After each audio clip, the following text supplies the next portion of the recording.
Hari Santri Nasional Kota Banda Aceh yang dipusatkan di Dayat Terpadu Sukabumi, Senin 22 Oktober 2018. Siap! Laksanakan. Siap! Laksanakan!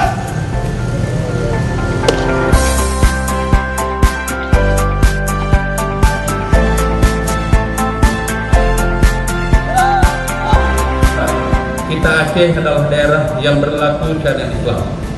Maka oleh karena itu saya sangat meyakini bahwa santrilah orang-orang yang paling di depan dalam rangka penegakan syariat Islam yang sudah diberlakukan sejak dari tahun 2002 sampai dengan saat ini di Aceh ini.